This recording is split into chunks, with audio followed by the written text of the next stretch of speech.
Hi, Amber. Good morning, sir. Morning. Can you hear me clearly? Yes, sir. We can clear you. Okay, okay.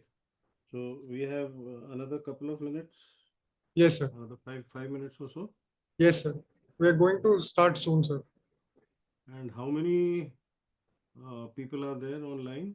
Sir, today there will be students around 20 to 30 from the Ganga International School, which they have already Hmm, joined, as I can see. And apart hmm, from that, sir, we are expecting around 20 more people from outside. hmm. So, Okay, in total, sir, there would be around 50 to 60 participants in this. okay. And we are signing about 1.5 hour Yes, sir.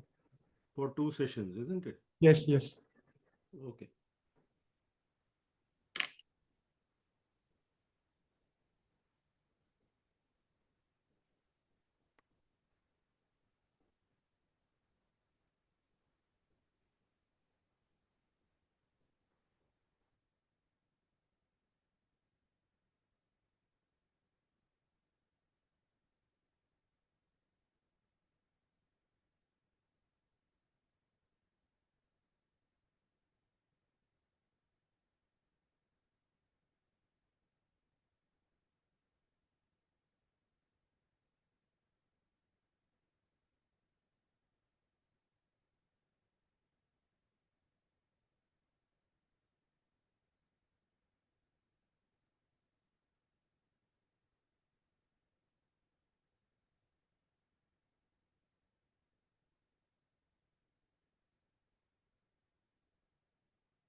Sir, with your permission, shall I start? Yes, Amber. Thank you, sir. Good morning, everyone. Before we begin, allow me to introduce the institution behind this initiative. The Chanakya Policy and Research Foundation is a youth-driven think tank committed to research, policy, innovation, and leadership development. Guided by the wisdom of Chanakya, the foundation seeks to empower young minds to contribute meaningfully in the fields of diplomacy, security, and governance, with a vision of building a resilient and globally respected India.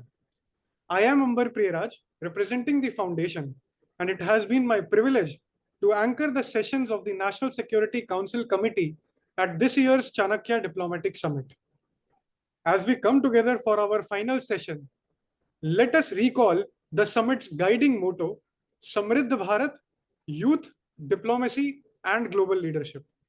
It reminds us that national prosperity and security cannot be separated from the leadership to its youth.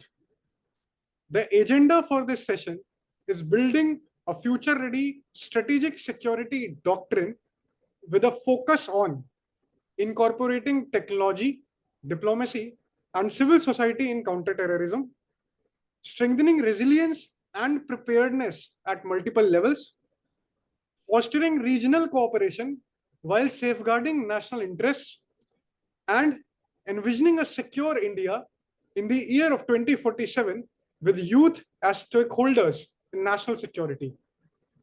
To guide us through this important discussion, we are honored to have with us Lieutenant General Vinod Khandare sir, Param Vishesh Seva Medal, Ati Vishesh Seva Medal, Sena Medal.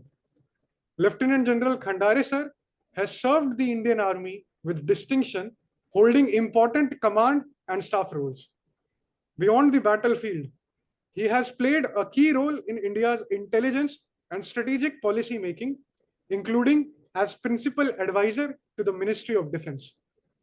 His unique blend of operational experience and policy insight makes him one of the foremost voices on recalibrating India's security doctrine in this era of heightened challenges. With great respect, I now invite Lieutenant General Vinod Khandare sir to take this session forward. Sir. Thank you, Amber. And my voice is clear? Yes, sir. Okay. Welcome to all the participants and a very big Jai Hind. And before I commence formally, I just want to remind everyone that these are two sessions combined into one, the focus remaining the same, and what is very clearly articulated is reimagining counter-terror strategy structures, challenges and coordination. Then there are other issues which we automatically should be covering as the limitations of the existing approaches, institutional challenges, role of intelligence, border security, internal law enforcement, importance of coordination between the center, state and the local mechanisms, the need for comprehensive and preventive counter terror frameworks, and then what Amber said, building a future ready strategy that is related to the security doctrine, incorporate technology, diplomacy and civil society uh, in counter-terrorism, thereafter strengthening resilience, very important, fostering regional cooperation and a vision for a secure India 2047 plus youth as stakeholders. So these are important issues. So now here I close what I wanted to read, and I want to again remind everyone that in a very well thought out strategy, when I talk to people, I consciously refuse to go by PowerPoint slides, and I will tell you why. What is my conviction about that? When you look at our ancient wisdom, and many of you may have studied, need to study, and you need to think about how knowledge is acquired. When you look at PowerPoint slides, your entire focus is on what is written. While we have a tradition which has been forgotten in the recent times, but it was well time tested about the Gurukul method, where the Guru would speak, so you heard him, that was Shruti. And when you heard, then obviously you understood and you remember. So that mechanism of remembering was Smriti. And by doing Shruti and Smriti in the field of knowledge, whether you call it blessings from Ganesha, you call it blessings from Saraswati, but finally you have to be Samriddh, and Samriddh in the field of knowledge and wisdom. So information will always reside in slides. And in the armed forces, we have made a very conscious effort of doing away or minimizing the use of slides. Only when you have charts, when you have figures, when you have graphs, and that too if it is required, not because you want to fill it up. So, all those people who are used to only learning through slides, I would request you focus on what I'm saying, focus on every word that I'm saying, and thereafter I would like to do about an hour of speaking, and thereafter I'll have 30 minutes or more also. Whatever questions and number you can help me in that question hour session also. So let me start by focusing on the aspect of terrorism and counterterrorism. Now, terrorism is the way of new wars. Was it not there earlier? It was there. Uh, we can go back to not too far away, but you go back to World War One and Two because they were the two great wars. If you want to go far behind that, you can even go to Ramayana and Mahabharata. But if you focus recently to World War One and World War Two, and after that, it was presumed that it will be an era of peace.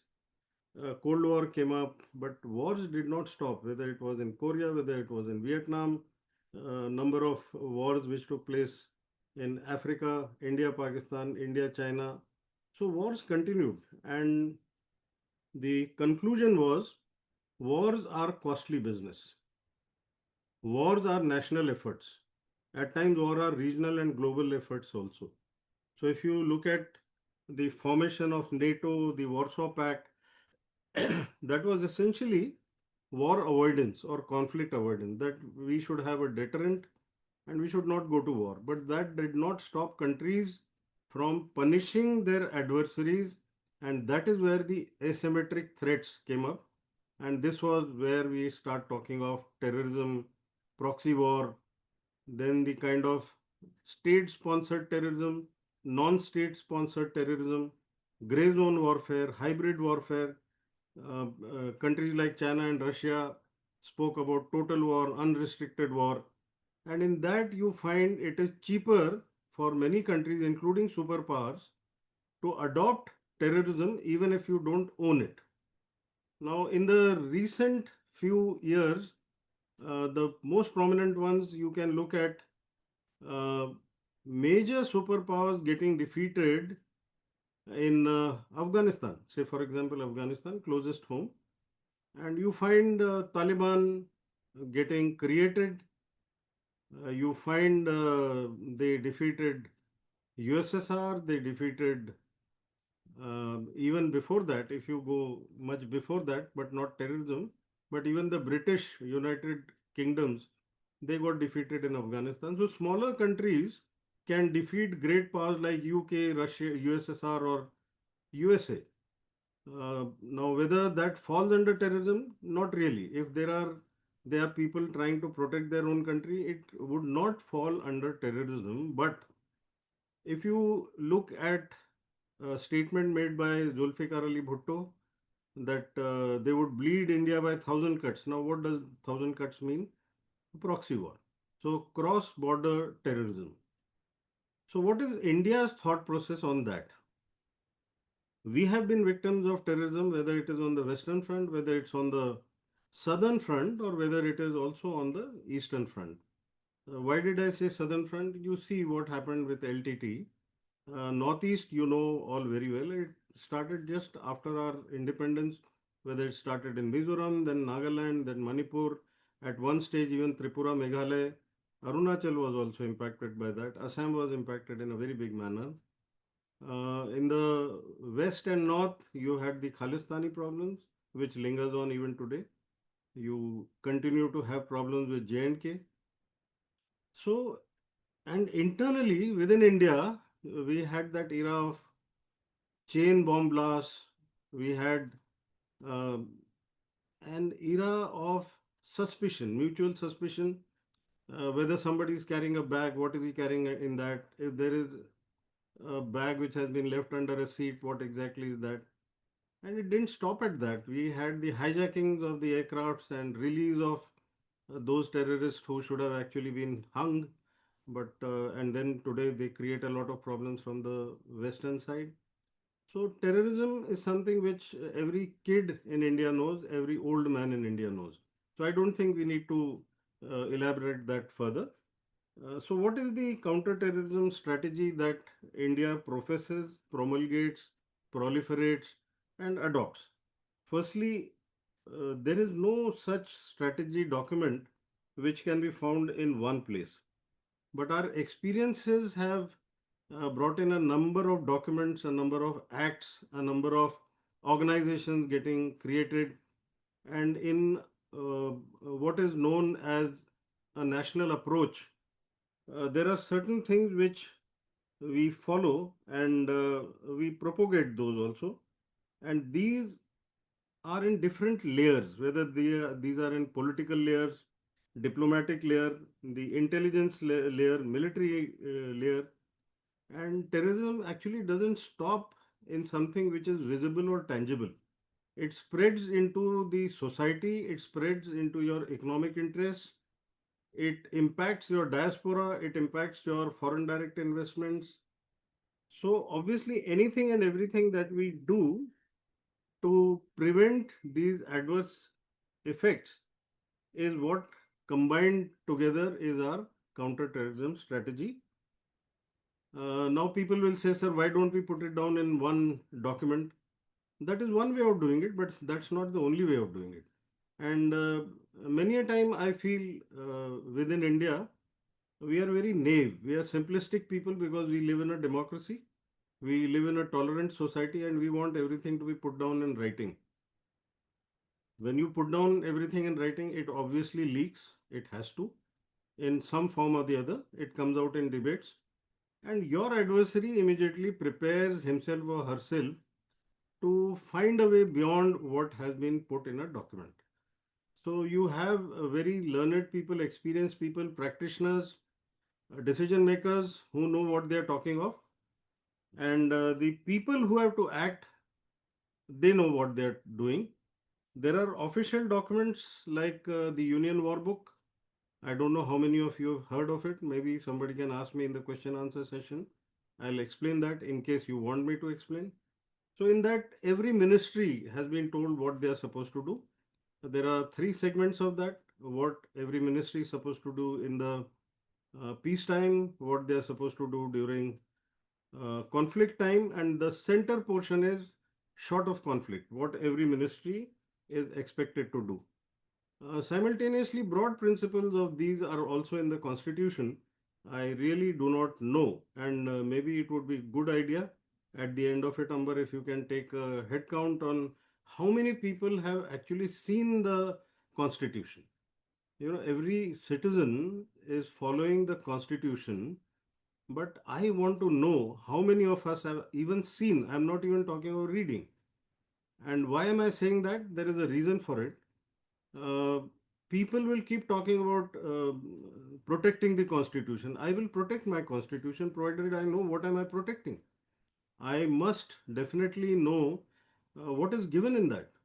And I would draw your attention to one section which is 51A. Even if you've not read till now, please go read it. It is about fundamental duties. And in fundamental duties, it is very clearly given what every citizen is supposed to do. If every citizen is supposed to protect the sovereignty of the state, is expected to protect the sovereignty of the flag, the national anthem, then where is the doubt? So, point here is what is written, we are not ready to read. But what is not written, we want it to be written. So it will become yet another document. It won't translate into something which will bring you to nirvana or something. But the point here is, whatever is written, at least let's look at it.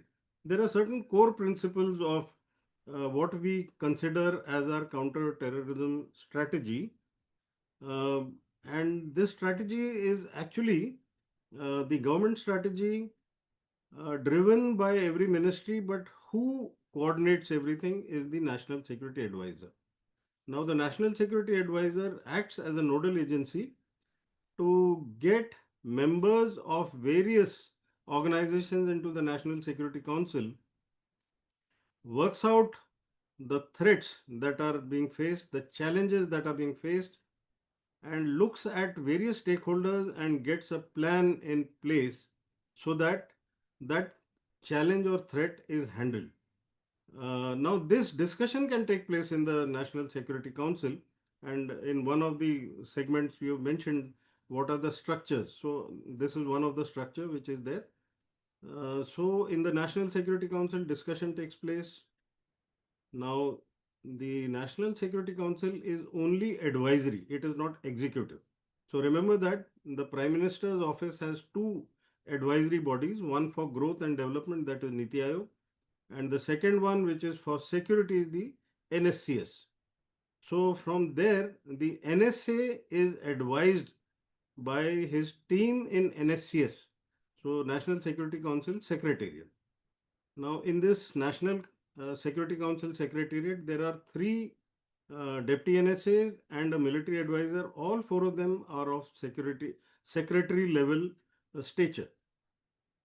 So one deputy NSA looks after strategic affairs, that is external. He is from the IFS, MEA, serving or retired, or can join as serving, then continue as retired. Second, National Security Advisor, Deputy NSA, Internal Affairs. So he is either from the IB or RAW, serving or retired, and he plays a major role in the counter-terror strategy.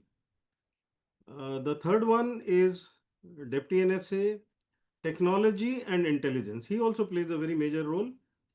So you have one looking after external, so he's looking abroad from where terror is being proliferated to us. The second one I told you is internal affairs, who knows which state is doing what or what are they not doing or what agency is not doing enough. The third one I told you is technology and intelligence. So technology, what can be done to bring in for counter terror or what terrorists are bringing as a technology. And intelligence, obviously, RNAW, IB, NTRO, the various armed forces, military intelligence setups that we have. At state level, we have CID, we have State Intelligence Bureau. So, Deputy NSA TI looks after that. And then you have the military advisor from one of the services. There are not, we have only one person there. And he's also a secretary level officer, and he coordinates with all these three. And a lot of intelligence comes out from the military intelligence. That is, the army has MI, military intelligence, the Air Force also has, the Navy also has. In addition to that, now the situation is that practically every CAPF, I'm sure you know what is CAPF. So every CAPF is also having its own intelligence bodies. So like BSF has the G section, the CRPF started its own, Assam Rifle has its own, ITBP has also created its own. So by and large, everyone has. Now, how do you coordinate? So this is one more point which we needed to coordinate. So at state level, you have the State Multi-Agency Coordination Body, SMAC, SMAC. And at the central level, we have MAC, that is Multi-Agency Coordination Body, headed by a joint secretary from the Intelligence Bureau. On a daily basis, people will meet, people will give out their inputs. So when you are giving inputs, now here please understand, when a single agency is giving inputs which they have observed, for example, BSF gives something, it is not corroborated. So here we call it information.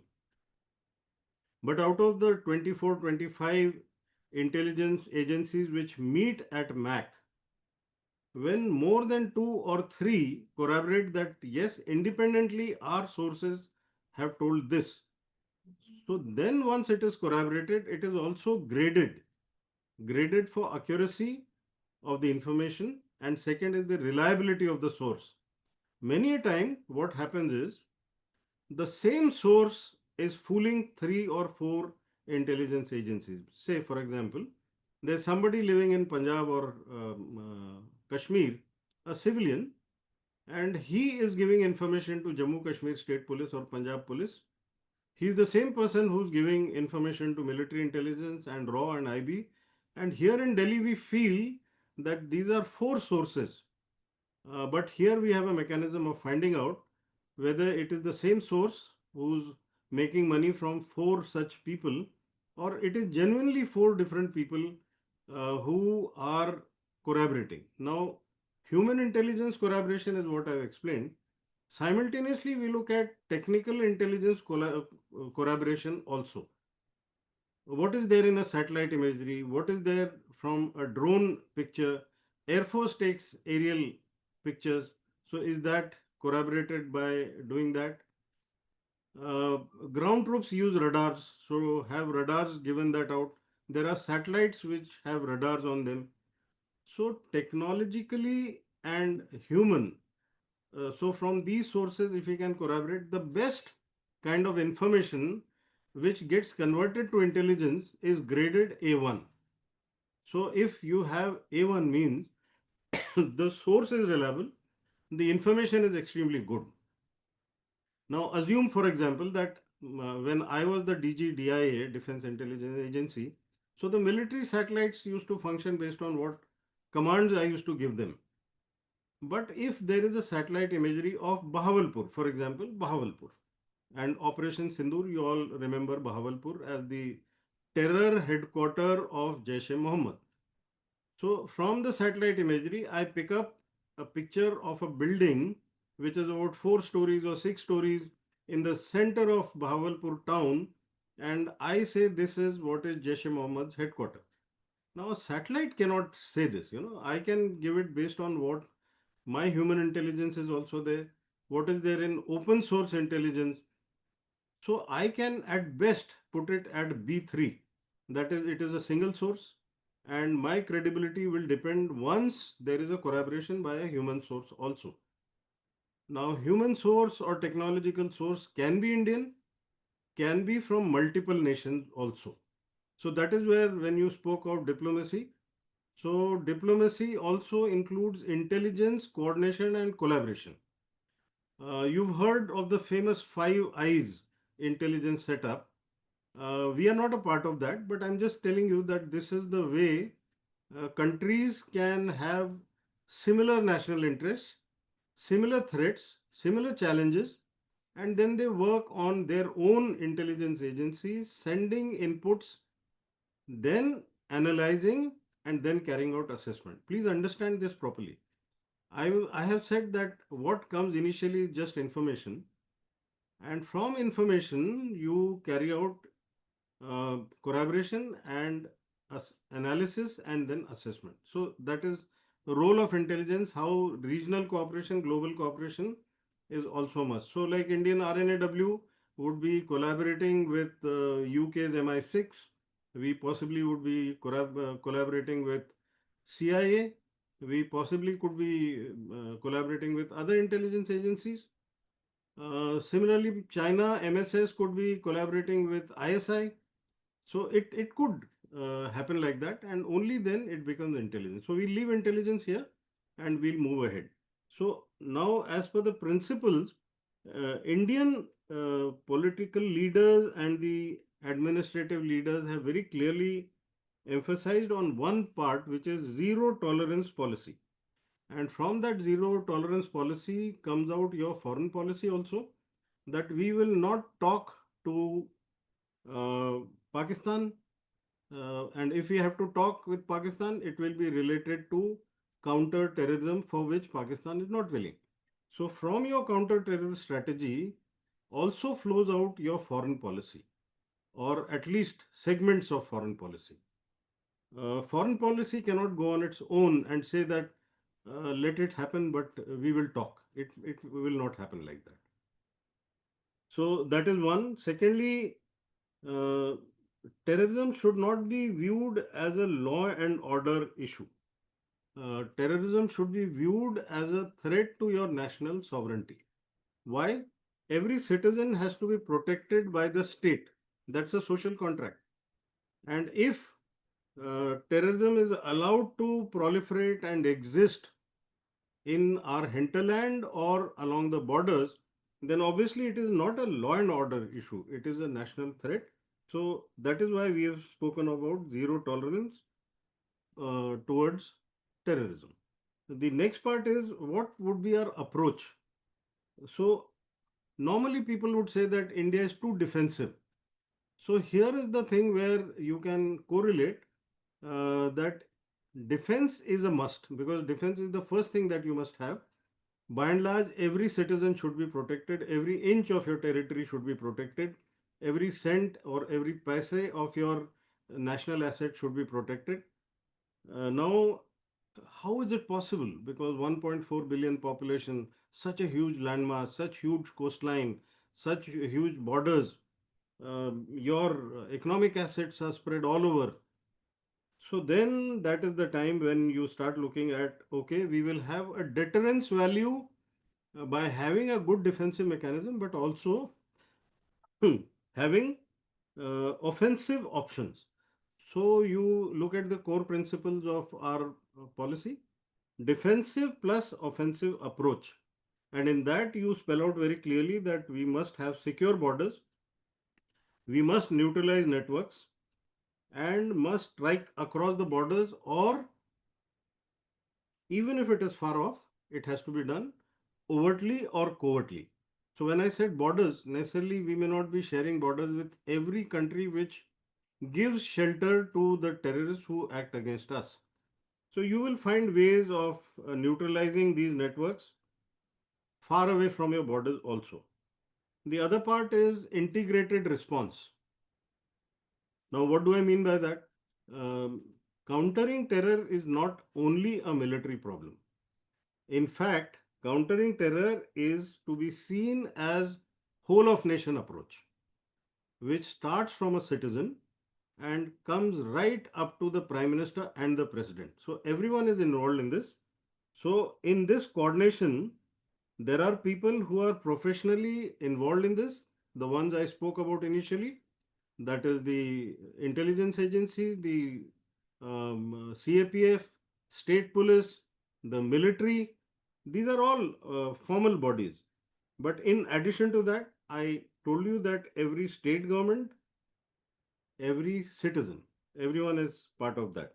Now, one more principle is denial of safe havens. Havens. So, denial of safe havens could be in the form of people sheltering them in their houses, religious institutions or academic institutions being used to spread terror, whether in the form of radicalized education or whether in the form of giving shelters, hiding weapons, ammunition, communication networks, or even using these gatherings to spread messages where anything and everything becomes anti-national. So those safe havens, and this is generally the challenge in a democracy, that religious places cannot be entered. But here I want to give you an example of, uh, look at our country where everything is democratic. So either the court order is required or court will not sanction. Media will play a major role, but censorship cannot be done. Now take yourself to China. Now people will say, sir, China is autocratic. Yes, it is autocratic. Russia is autocratic. But they have a system where to a large extent they have succeeded, because they put national interest ahead of citizens' interest. In what way? In our case, we will say transparency, we will say liberalism, we will say fundamental rights, we will talk of media rights, we will talk of judicial rights.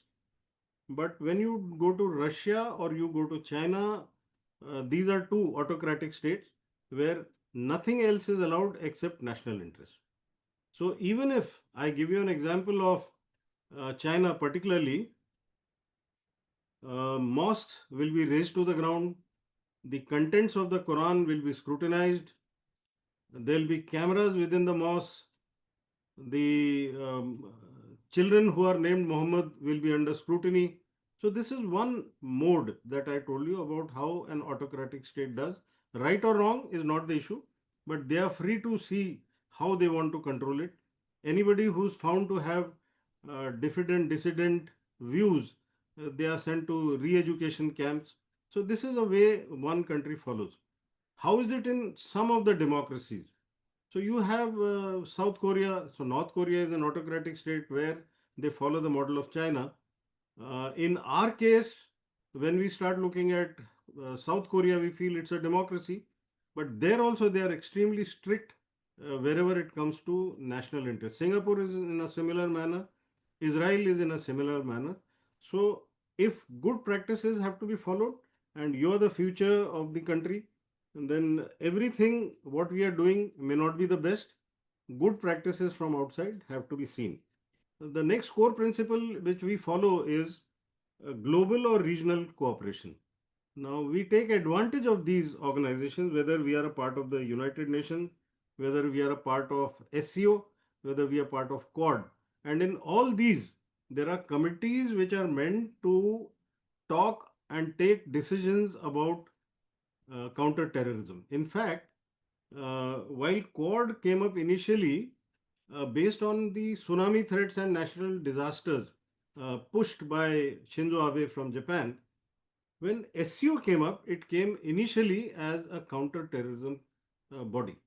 So when you hear that our Honorable Raksha Mantri did not sign a document because there was no mention of Pahalgam in that, so obviously we were very clear in our mind that we will not allow Pakistan to use this platform to legitimize itself as being innocent. So that is the reason we did that. And then you see how when Prime Minister Modi went, so in the final document of that summit, Pahalgam was mentioned. It's okay that Pakistan wanted a Jafar Express to be mentioned, which got mentioned. We are okay with that. We have nothing to do with what Balochistan is doing there. So we follow these uh, engagements with these bodies. There is one more particular body which I want to mention specifically and which has done a lot of good to us. This is the FATF. Now, FATF is an organization where you can appeal to that organization and say that your adversary has been indulging in misusing finances. What does that mean? That they finance Lashkar-e-Toiba or uh, the Jaish-e-Mohammed or Hizbul Mujahideen or Al-Qaeda. What we are impacted by the first three. So when we prepare a dossier, we go to FATF with credible evidence and we say, see, this is what it is. Externally, you please take control. Internally, we have evidence to say that cross LC trade was being used to fund the terror network. The medical seats which were being provided by Pakistan to children from Jammu and Kashmir, that part was also being used to create a hawala kind of a racket. So whether it was the bomb blast, whether in Mumbai or whether it was the agitational dynamics in Jammu Kashmir or whether it was Khalistan, but all the same, FATF is a very potent organization and we have made use of it, and at least on 3 occasions Pakistan has been put on the grey list, and a lot of that funding part stopped in many of these states. Has it been eliminated fully? No.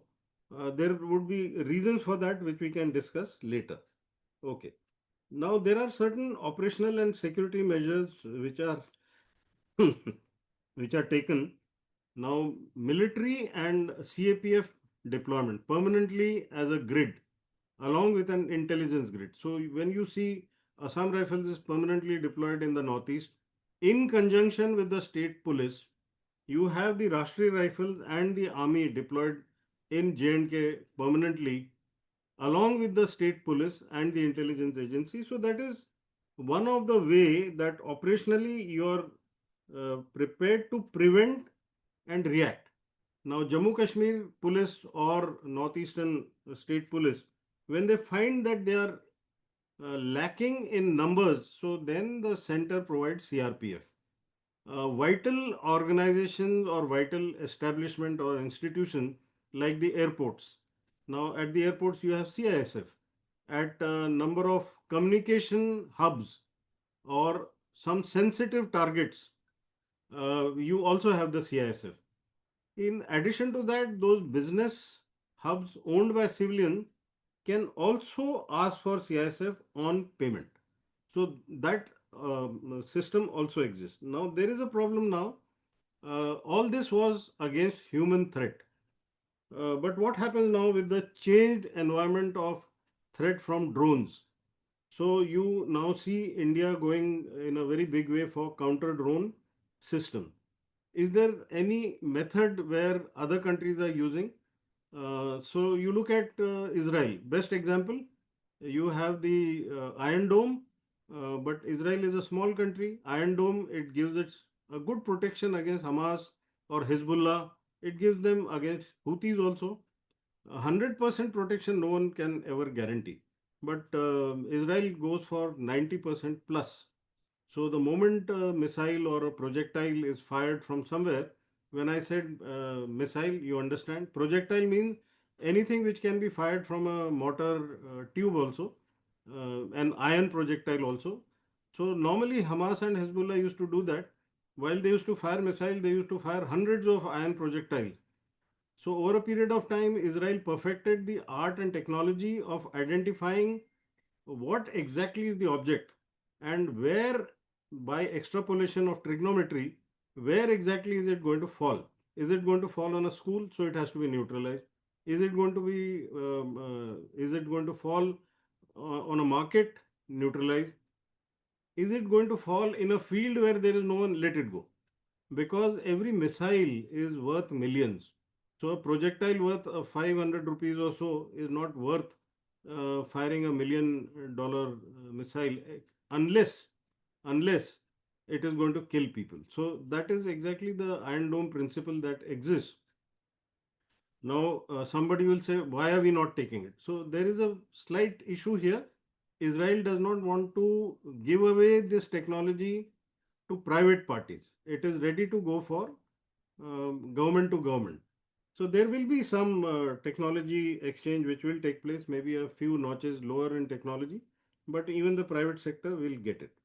There are special forces which are specifically meant for counter terror, like the NSG, National Security Guard, all of you know. And you also know that during 26/11, there were coordination issues between the aircraft and the NSG commandos who were ready and waiting at the airstrip, and the plane did not fetch up because the plane does not belong to NSG. It belongs to either Air India, Indian Airlines, or the BSF. So obviously, or the Air Force for that matter. So they are known as the Black Cats. They've done some excellent operations, including one in Golden Temple after 1984, when again the terrorists had gathered there. They have done a lot of good hostage rescue operations. They have done fantastic operations in Northeast and J&K as well. And now, to ensure that the entire expanse of India is covered, they've created hubs. Calcutta, Hyderabad, like that. They've created hubs. Mumbai also, there is a hub. So the reach and the reaction time reduces. In addition to these, you have the special forces of the military. You have the special forces, commandos of army. You have the ones in Air Force and Navy also. And you would have seen 26/11, the naval commandos had done a lot of good work. Marcos is the name, and Garud is the name for the Air Force. So they're always on alert. Now, when it comes to controlling infiltration, border management, The principle of border management is that where there are settled borders, when I say settled borders, so there it is left to the CAPF. So, for example, BSF. So, BSF, if it is along the international border, there is a fencing and BSF does the patrolling and they have their posts. So, that is Punjab, Rajasthan, Gujarat. Where there are unsettled borders, then the CAPF is not there. Then there is a mix of Indian Army and CAPF. Say Jammu and Kashmir, line of control. So the army is also there and the BSF is also there. The line of actual control between China and India. So Indo-Tibetan Border Police and the Indian Army. So that's a mix of that. Along the Bangladesh borders, because we have settled borders with Bangladesh, so BSF handles that. On the northeast, we have the Assam Rifles, which does that particular area's border management in a different manner. There are borders which have fence. Everything cannot be fenced because of the terrain conditions. Everything cannot be fenced because the state government does not give land. So there are portions which are left but will be completed as per what Home Ministry has said. Nepal, Bhutan, Bangladesh, we were Nepal, Bhutan, Myanmar. The nation was not very keen to have fencing because the tagline used to be friends do not have fences between them. But now, as the situation is getting complicated, that is when the decision of the government that even the Myanmar, Indo Myanmar border, IMB as it is known, will be fenced. So that work will start. Now, seeing the conditions in Nepal today, whether should we be fencing that also, that's yet another $1 million question. So, wherever there is a requirement of fencing, say for example, line of control in J&K, that fencing has been done. The condition of the fence because of snow, because of rain, because of fast flowing rivers, streams, flash floods, so that has to be resuscitated every now and then. Annually, this is a ritual, it has to be done. Along with them, along with the fence, there are sensors, there are drones, there are radars which are used. Everything may not work ideally under difficult climatic conditions. So it's again a question of combination of technology and the human being. Along the coastal line, uh, there have been radars which have been placed. There are towers, lighthouses from where surveillance is done. Like in the area of Kutch, there is an area known as Sir Creek. Their BSF manages their boats and patrols that particular area. When you come down further south along the coastline, out of the 9 coastal states that we have, each of them is expected to have marine police. So, in addition to the state police, within the state police, they have marine police also. They are supposed to be good in boatmanship, they are supposed to be good at seamanship. Now, whether they are good or not, you must go and see yourself, and you will be alarmed that the kind of stepmotherly treatment which the state governments give to marine police, their budgets are not adequate, their boats are old. In some cases, the boats are not there. In some cases, I have seen the state police patrolling that area on a motorcycle along the coast. That's not enough. That's not good enough. So there is a lot of requirement of improving that. Coordination wise, I told you about multi-agency center. Then there is something known as NAT grid, and NAT grid is actually linking the database of security, transport, financial agencies. Along with that, every possible effort is made to use and coordinate drone results, satellite imagery results, cyber monitoring, and there are agencies, public and private, authorized by the government to do cyber monitoring. Now, with AI having come, that is also getting integrated. And most important, which I always say, is the data aggregation and the big data analysis. Without that, AI just cannot function. Legal and institutional frameworks. Uh, you would have heard of certain acts which are there, like the Unlawful Prevention Act, then you have NIA Act, National Investigation Agency. This got formed quite recently, I would say, and the reason was state police was not capable of handling these things where it was related to terrorism from across the border.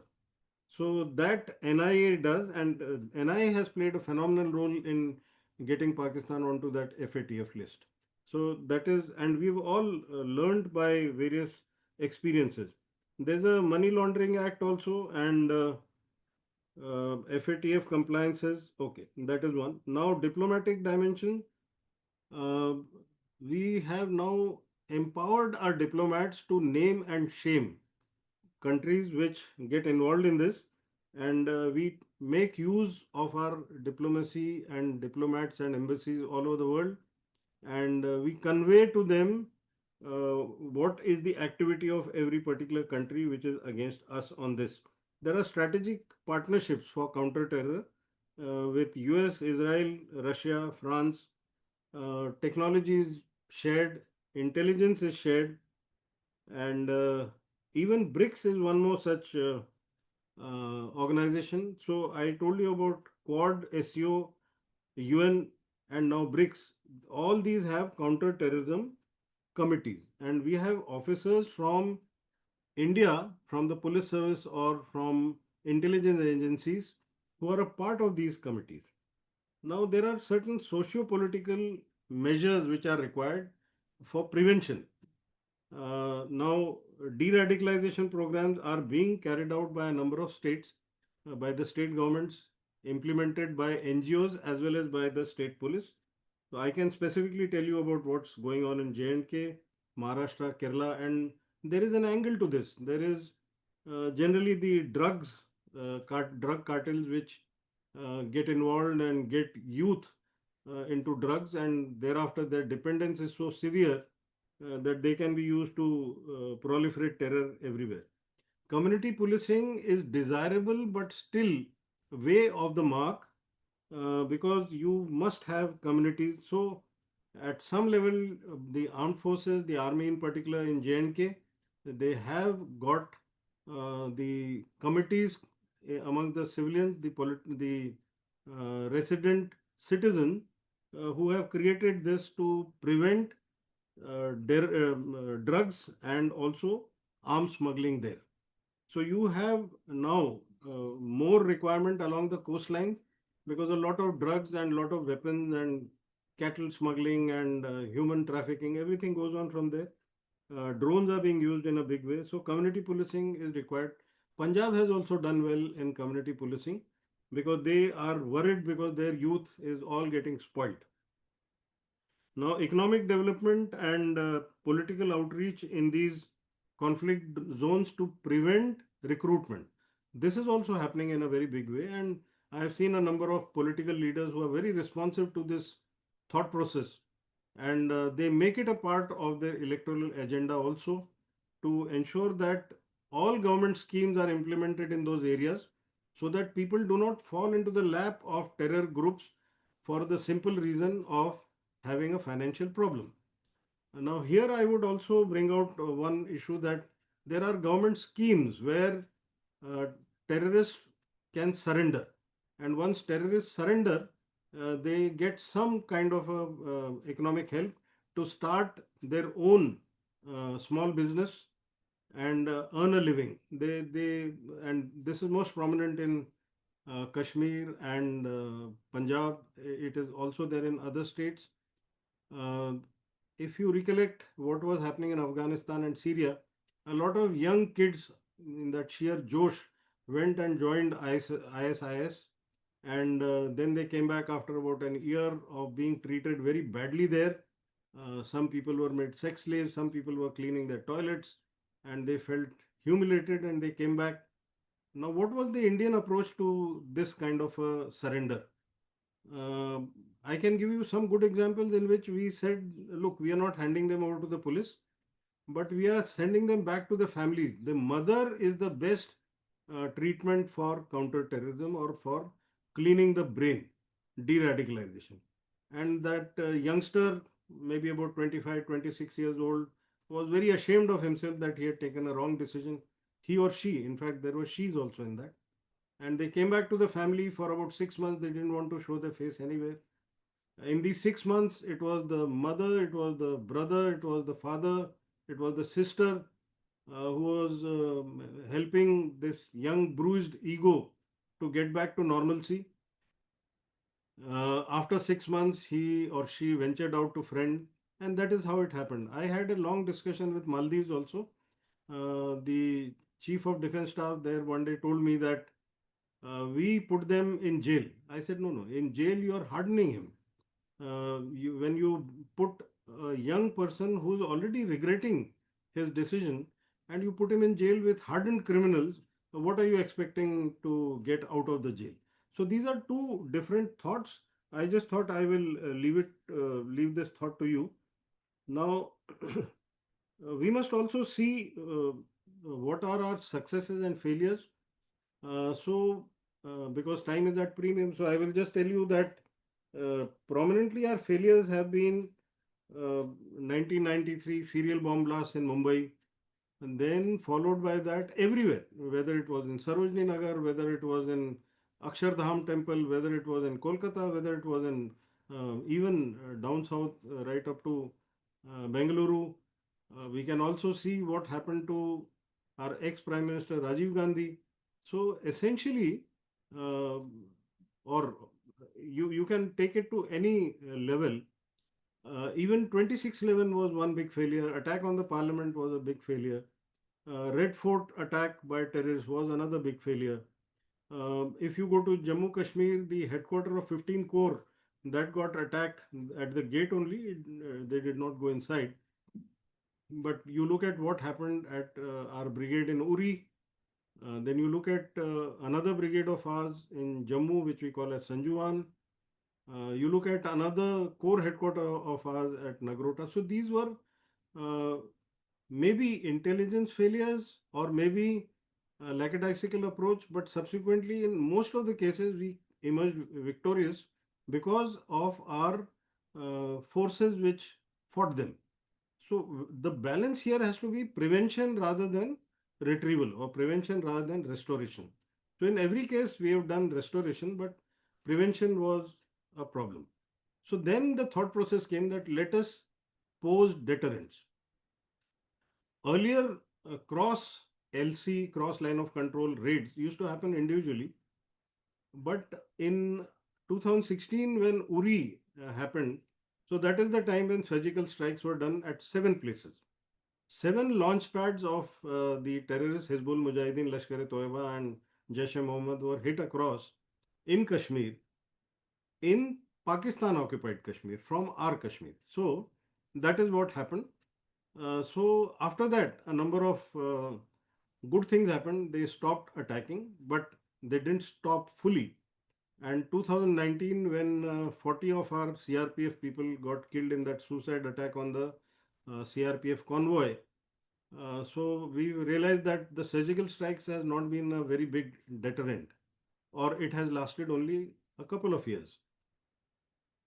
That is when we took another call. Should we repeat surgical strikes, or this time we took the Air Force?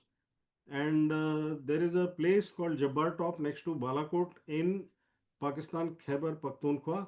So we went across the line of control and crossed the IB and hit them at that particular place. So that was yet another departure, that we can hit targets across the IB also, but we hit one target there. Uh, and then you have this Pahalgam thing, 2025. So after 2019, 25 was the biggest one. And that is when we had to do something more.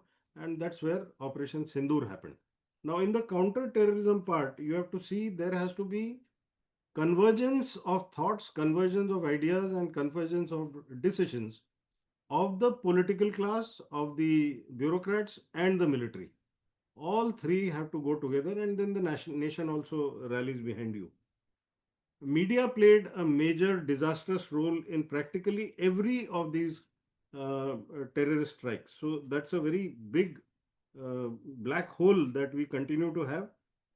Every time we have been giving them the benefit of doubt, whether it was in Kargil, what Barkhatat did, or what happened during 26/11 when Major Sandeep Unni Krishnan lost his life because of live coverage which was being monitored in Pakistan, and the handlers were telling these terrorists who were hidden here that here comes a major who's coming down a Mi-17 helicopter slithering down, so shoot him. Now, there has been no accountability from the media on this. So, this time during Operation Sindoor also, there was a lot of guidance and lot of advisory coming from the government to say ongoing operations you shall not cover. But they still went berserk, where you found while wars were being fought by militaries on the borders or across the borders, but here you had a lot of what do I say, imagination running wild as to whether we've captured Lahore or we've gone into POK and Karachi is smoldering in fire. So we made a spectacle of our own selves, and credibility of Indian media had generally gone down even prior to that. So this time it went to absolute rock bottom. So here I want to also mention that our approach towards counter-terrorism has been soft, hard combination of both.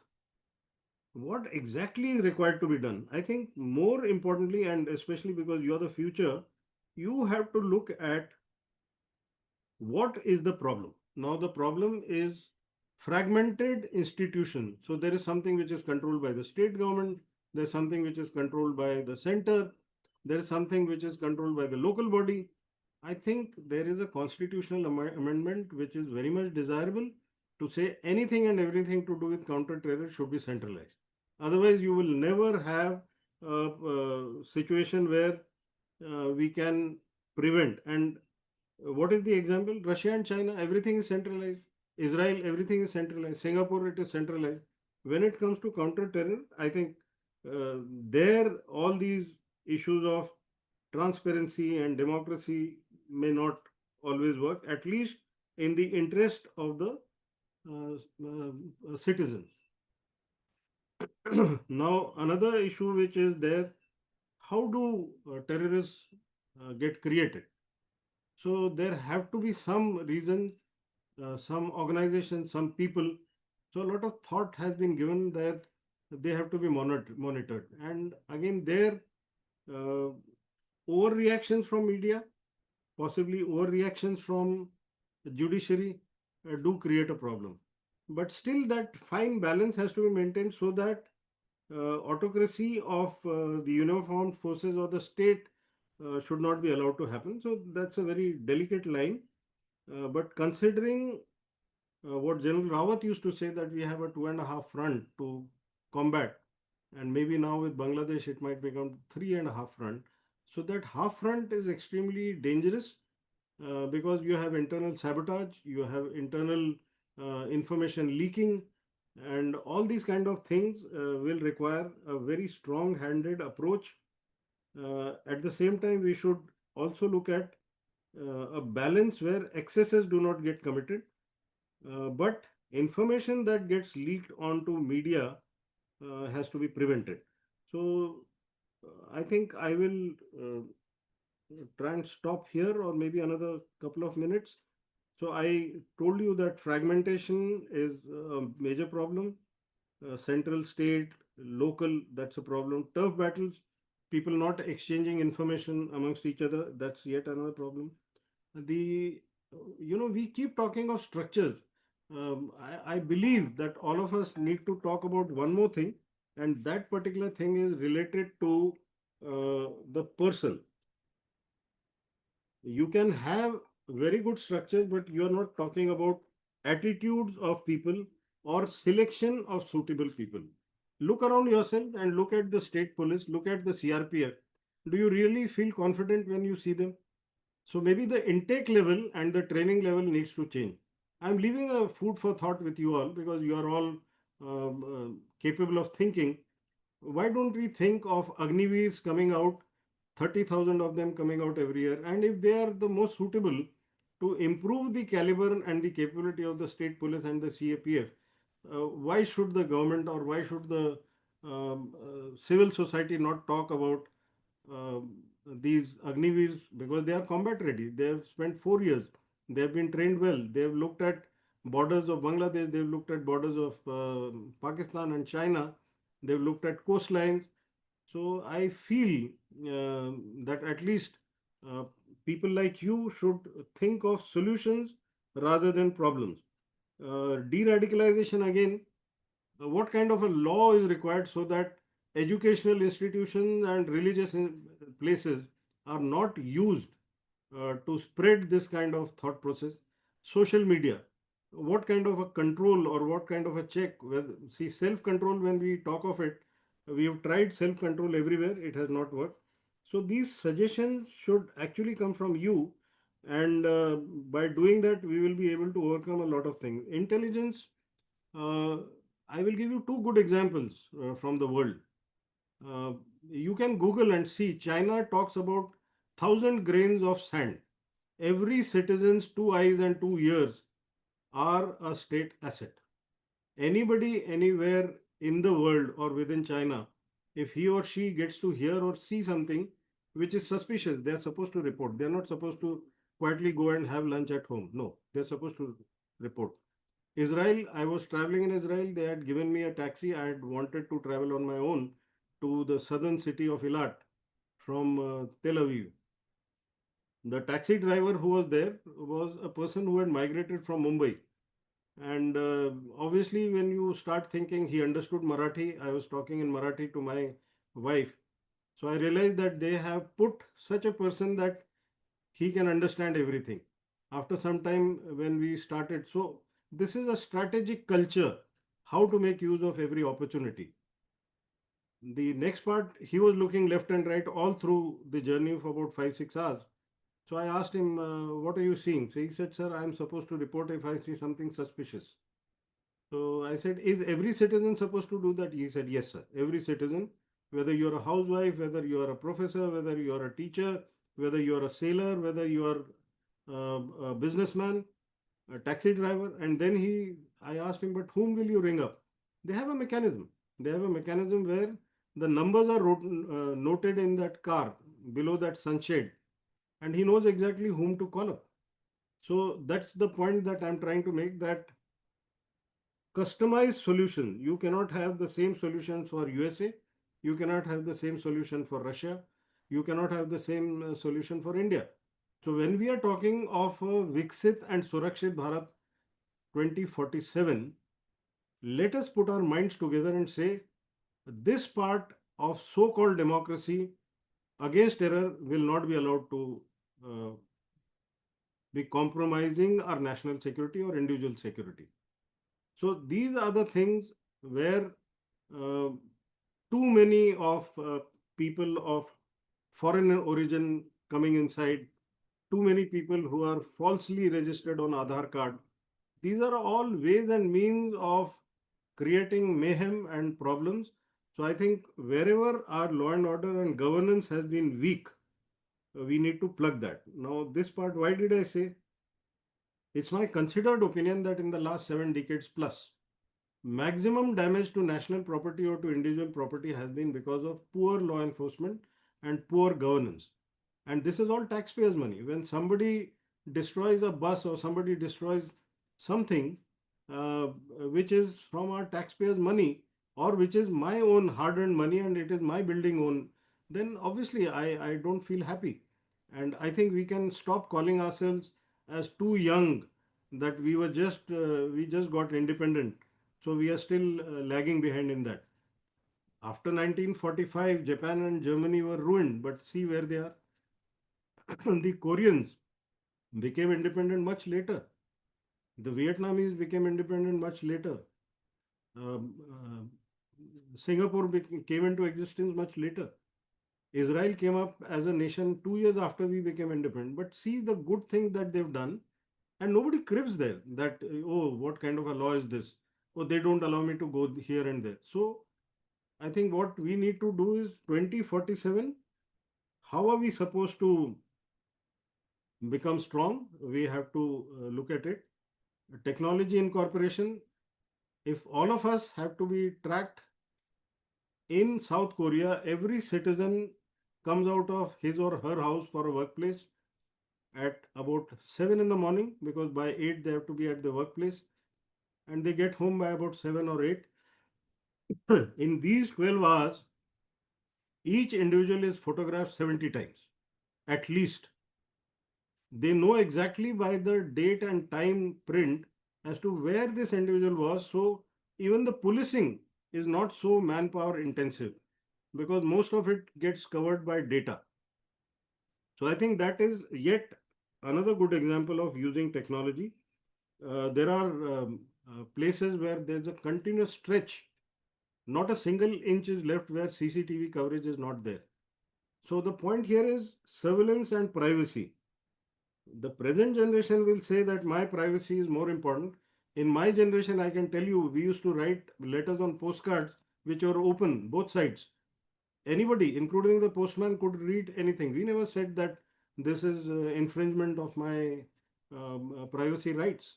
So I think what we have to start being very clear about, uh, whether your privacy is restricted but you're alive as compared to a dead man with lots of privacy.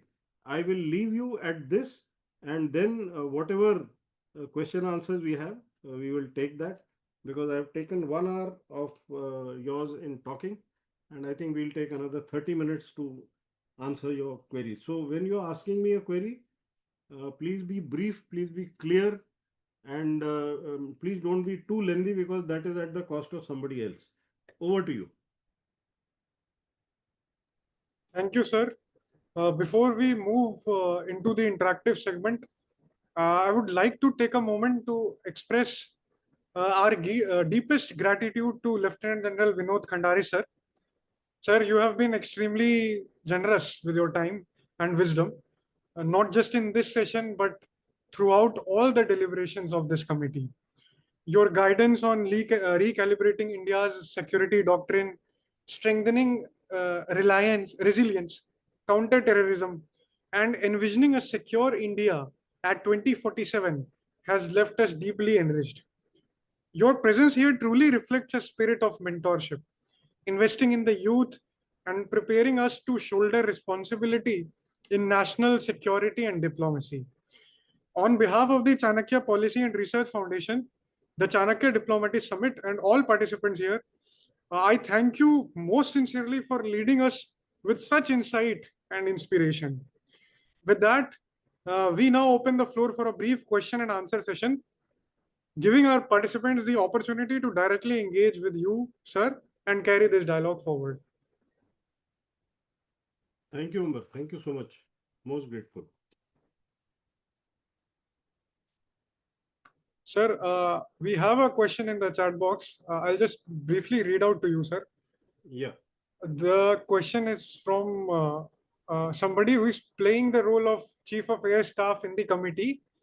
During the press conference after Operation Sindoor, Air Marshal A.K. Bharti sir said that there are losses in war. When asked to disclose the number of losses suffered by the Indian Air Force, why is this so? Even now, more than 4 months after the operation, we have no clear details regarding the operation. How can this be justified? Okay. Firstly, I will give a response. You know, military functions on the principle of success at whatever cost. So whoever has asked the question, firstly has to answer a couple of questions. If I tell you that we lost X number of aircrafts, X number of people, I also want to ask you as a citizen, why have you not asked me how many people we have lost in our various wars at different times? That is my first question. Why are you obsessed by an aircraft? Because just because somebody who's a bigger political figure has raised this question, so suddenly you woke up. Have you asked a question that in 1971 war, 54 of our soldiers have not returned home? When did you ask this question? And why did you not ask this question? If you say that you were not born then, but those 54 widows and 54 children who are there without their fathers, who's supposed to be giving an answer to them? This is my first part. So be self accountable also, to say that don't be selective about asking damages. One. Secondly, if I give you some information, will you rectify it? If I say that I lost one Rafale, will you pay for that? You cannot. We will have to fight our own wars. So people from the armed forces have learned to suffer losses silently and still continue to achieve results. The third point, when we go to war, it is not the military which goes to war, the nation goes to war. The nation is supposed to equip us with the best. You have to spend money for our equipment. You have to look after our families after we die. The responsibilities of the nation. Have you ever asked about 10 kilometers around your house how many people are there who are children of people who have given, sacrificed their lives for the nation? Has anyone ever reached out? And by just trying to politicize and trying to make an issue about it, how many aircrafts have we lost? Have we not given you, as the military, the end result of a success? How do you understand success? Again, amateurs, when they talk to professionals, amateurs can talk with good English, good adjectives, good adverbs. But let me tell you, practitioners are better qualified and more committed than people on the um, say sidewalks or in the gallery, which is more glamorous. And you can ask us these questions, but you have never bothered about asking us other questions which trouble us. Whether it is 2 months or 10 months, is there a requirement of giving you this information which you will leak? When I'm saying you, don't take it personally, but you will definitely be a part of that group which will take this information, leak it to others, and it will be used against us again. Okay. What is this entire game of Rafale or other aircrafts? This entire game is the Western equipment being used by us and the Chinese equipment being used by Pakistan. The stock market of these aircraft industry goes up and down the moment you release something. In the first 24 hours, the stocks of Chinese equipment was going down. Thereafter, when all this information started being manipulated, you suddenly found the stocks going up and down. Are you aware that during the Balakot and subsequently, when there was information that an F-16 has been shot, the stocks of F-16 industry went down, and the Americans immediately struck hard and said, no, no, no, no F-16 has gone down. Otherwise, imagine a MiG-21 shooting down an F-16. What will be the impact on F-16 sales? So this is somewhere which we have to understand that this is not between India and Pakistan. This is between industries which manufacture and sell globally. Their interests are involved. We are not concerned about what happens to the stocks of Rafale. We are not interested in what happens to the stocks of the Chinese aviation industry. We are least interested in what happens to the stocks of Pakistan. We have only one mission, and we have been trained and groomed, and we are committed to success to India. That's all. And that should be my concern. I am not bothered about what are the losses that I suffer, because at the end of it, I should be winner. There is only one step. Either I am a winner or I have been killed. And India is a country which has seen so many wars. And even after that, when we hear such questions, we start seeing that people maybe have not read history as much and have not been a part of that entire journey. And we are still getting manipulated by vested interests. Right, sir. So the next question is from Sahil. Sahil has asked that, sir, could you please elaborate on Five Eyes and the Union document? Okay. Sahil, Five Eyes are those countries. Essentially, you can simply understand five white skinned countries. For centuries together, the white man's burden is the philosophy which has been told to us that we are all tribals, we are all primitives, we are all barbarians. And only the white skinned person, it is his burden to civilize us. So when you start looking at that, then you see of five countries, white skinned countries. So you have the USA, you have UK, you have Australia, you have New Zealand, and I think there's one more country. So these are the five countries which share their intelligence amongst themselves. and they refuse to include anybody else. Even in the recent events, they are unwilling to include countries like India into that Five Eyes, and we are also not very keen to go into that. This is the first part. The second part is about the Union War Book. Union War Book is a document which is meant for every ministry. The highest bureaucrat in India, in the government of India, is the cabinet secretary. I'm sure all of you know that. He signs the first page. And in this, every ministry, every functionary, whether he is a secretary, additional secretary, joint secretary, director, what is he or she supposed to do is mentioned very clearly. It's a thick book. So every ministry has a copy of that. And in that, earlier it used to be what I said, only during peace and war. But today the situation is you don't declare war, but you still go to war. You look at Russia, Ukraine. Has Russia declared war? No. They're calling it a special operation. Operation Sindoor. Have we declared war? No. But our weapons have struck deep into Pakistan. Our weapons have struck their 11 airfields. Our weapons have struck 9 of their terror bases and headquarters. But we have not declared war. There is a problem when it comes to a democratic setup. Unless you declare war, expenditures cannot be done. Financial problems come up, mobilization issues come up. If I want to mobilize people and have additional recruitment, I can't do it because war has not been declared, and that's a part of the constitution. So that is where this book comes handy, where the center portion of it is short of conflict. Now, there are new forms of threats to national security. What are those? Cyber is the recent threat, which is non-kinetic. Does anyone ever declare war by cyber? It's a silent killer. Space. Any activity in space is not being declared as a war. Tomorrow, if somebody shoots down a satellite of ours or using cyber brings down a satellite of ours, what do we do? You look at information. Information is a domain in which fake news should be treated as an act of war. Today morning, I was looking at a particular video which has come from across, in which they have said that two of our prominent politicians have been arrested. This is absolute fake news. And when you look at this fake news, to my mind, should it fall under crime or should it fall under war? So we have to also identify what is crime and what is war. So cyber crime is different, but cyber war is different. Information crime is different.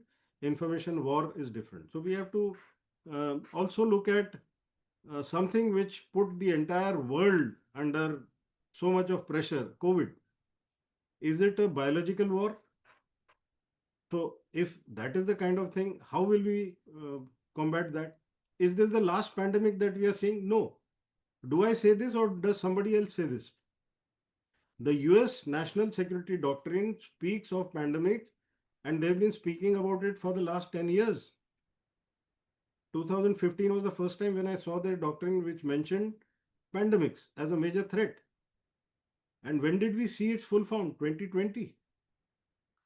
Will we see it again? Yes, of course we will see it. And that is yet another kind of war, chemical war. Now, if somebody does a chain of chemical reactions or leakages like what had happened in Union Carbide, many of you may not have been born around that time, but go and read what happened during Union Carbide gas leak at Bhopal. For generations together, people are going to suffer. So even that has to be covered. So new forms of warfare, including environmental warfare, is a part of now the Union War Book. It was not there earlier, but it is there now. So this is the kind of document which every ministry has, every bureaucrat knows, every functionary knows what I should be doing and what others are doing. Right, sir. Sir, now we have a question combined together. I would say this is from the side of Chirag and Sushant. The question is of the same stature. They have asked that what is the role of Navy during Operation Sindoor and how Navy has achieved success in the whole operation integrated with the success of other forces. I thought we were talking of counter-terrorism. But because Sindoor effect is too much, so I will answer this. There are, all of you may have, I guess you all would have played football.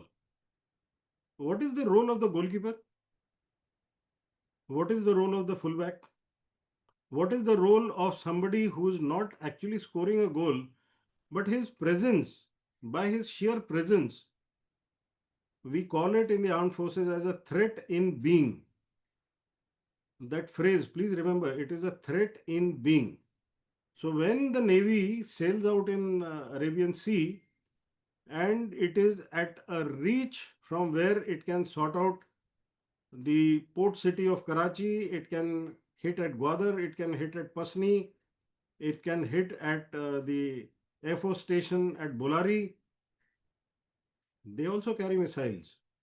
And when they sail, what happens to the Pakistan naval assets? They get bottled up. Now, when they get bottled up, your coastal assets or your offshore assets are that much safer. So there is somebody who's protecting you and there is somebody who's standing in reserve for you, that if things do not go well on the northern front or the western front, there is somebody who will do something major. So Navy, in addition to this, was also picking up a lot of intelligence, communication intelligence, and passing it on. And when we decided to stop, now here again, one more thing I will explain to you. When the planning is done, military plans flow out of a political goal. The political goal that was set was that we will target terrorism. That was the goal right from the beginning. That was the goal during surgical strikes. That was the goal during Balakot. That was the goal during Operation Sindoor. So when we decide on this political goal and a military plan is made, the military plan follows a system known as an escalation ladder. In that escalation ladder, you say, this is the first step I will take. If he asks for ceasefire, I will give him an honorable exit. But if he doesn't obey and he does something stupid, which he did by targeting our civilians and cities, then I will go to the third step. So I have taken the first step, he's taken the second step, I take the third step. And in the third step, I go whole hog. Maybe in our calculation, the fourth step was something where the Navy had to come. But Pakistan succumbed to the pressure and asked for a ceasefire. And the Navy would not have been very happy because they must have wanted to achieve good results. And it also does not mean that in the next instance, Navy may not be used. For all you know, Navy may be used. So that is something which the armed forces are very clear about the escalation ladder. The dominance of the escalation ladder, if you dominate the escalation ladder, then you always emerge as victorious. Right, sir. Sir, I think our participants have been left quite spellbound by Operation Sindoor. Another question is by somebody. He has asked that, can you please elaborate on the role of ISRO in counter-terrorism, especially in the Operation Sindoor? Okay. I'll start from surgical strikes. All the satellite imagery of the launch pads were our satellites, not anybody else's satellites. Balakot, all the images of Jabbar Top, that terrorist training camp, ISRO. So when I'm saying ISRO, please remember it is our military satellites, but launched by ISRO and today being managed by the armed forces. Now Sindoor, similar thing. Now the question is, and it is absolutely painful to remember what happened after surgical strikes and after Balakot. The same citizens who are supposed to be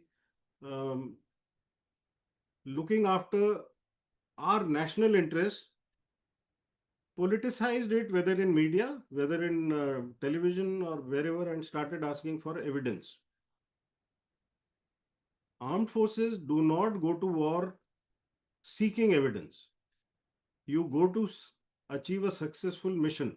So we were also quite disgusted with the kind of approach that we saw in media and people asking us for evidence here, did you really go there? My real question to them is, why don't you come with me? If you want to come with me, you'll have the evidence firsthand. You don't have to believe me.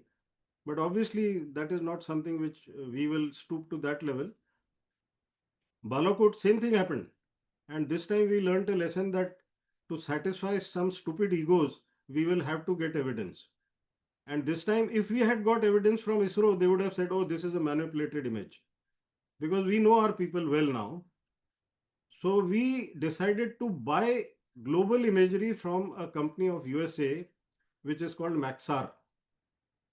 Some of you can go and Google MACSAR. This is the company from where we bought these images. And these were the images which the DGMOs gave out showing the destruction of the terror headquarters. They showed the damage carried out to the Air Force stations, airfield, runways, radar sites, hangars. So while we could have got this from ISRO, but we know very well our own people would have said, no, no, no, this ISRO image is manipulated. So we had to go and buy this imagery. Otherwise, ISRO is always working hand in hand with us in every particular operation, including Sindoor.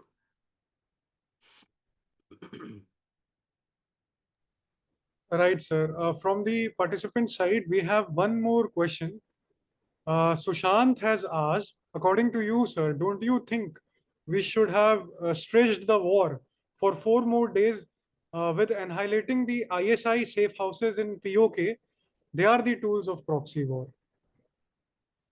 Do you know where are ISI houses? You know, ISI houses are not structures with nameplates.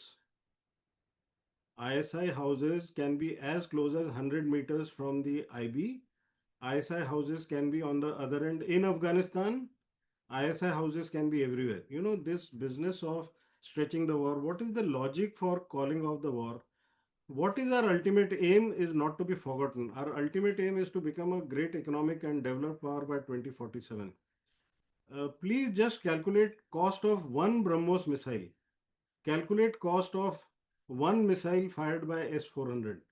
Calculate cost of, you know, even a 81 millimeter mortar bomb. It costs a lot. And this is the same budget that we are struggling with because we do not believe in being stupid like Zelensky and fighting somebody else's war for years together.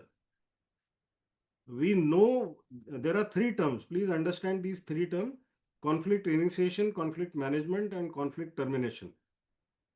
Nations may initiate conflict, but India did not initiate conflict. We just reacted. We gave it back to them. These 88 hours were a part of conflict management.